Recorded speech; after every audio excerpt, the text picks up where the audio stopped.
State Senate Committee. Thank you for inviting me to share my experiences as a student athlete today. It's a great honor and privilege to be here. My name is Kyra Brown, and I'm a rising junior and track and field athlete at Vanderbilt University.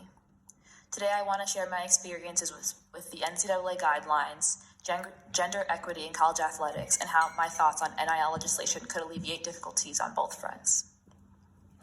Part of maintaining my eligibility means that I cannot receive what the NCAA terms extra benefits, which refers to anything that's not available to the general Vanderbilt student body. It has also been explained as not being able to receive anything special because I'm an athlete. And while I understand the spirit of the rule intends to prevent boosters from giving me special gifts, it becomes a constant worry that I may unintentionally endanger my athletic eligibility.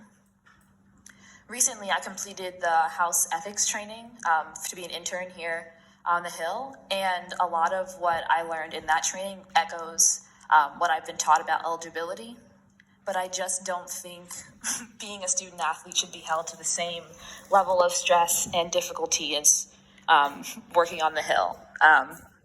For example, another one of my teammates' dads once offered to buy us ice cream after a particularly successful meet. And one of our coaches was jokingly like, "Oh, well, I didn't hear that." And while it's not an extra benefit, there is an exception for family members and sort of people you already know giving you gifts. The environment around these eligibility rights is very confusing and sometimes difficult to understand.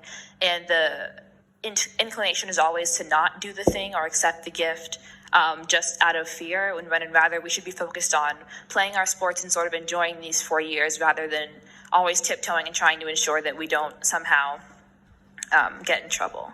The rule functions more as a headache than the protective barrier that it was meant to provide. Even in the age of Title IX, men's and women's sports are sometimes also not treated equally in college sports.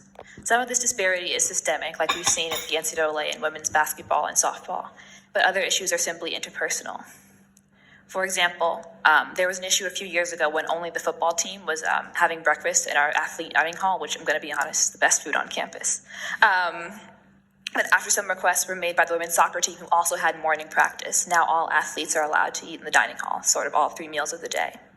I don't believe this anecdote reflects a malicious or sexist intent on part of the dining hall or the athletics staff. I think rather it speaks to the fact that while our men's team's needs are often top of mind, sometimes women's accommodations can be an afterthought, and that shouldn't be. One justification provided for some gender disparities in treatment, especially on the NCAA level, is that men's sports make more money. I think that NIL legislation could be a key element in changing that as well. It's well known that the NCAA also does more to promote their men's sports than their women's sports. We don't even call the women's basketball tournament March Madness.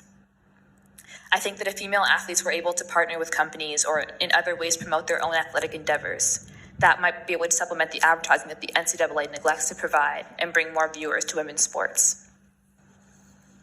Passing NIL legislation would also likely free student athletes from any of their fears surrounding extra benefits and eligibility. For example, the way the rules are currently structured, I cannot be able to advertise as a track coach saying that I'm a Vanderbilt track athlete, even though that's pretty much what makes me qualified to coach the sport. That would be considered being paid for your athletic ability or reputation.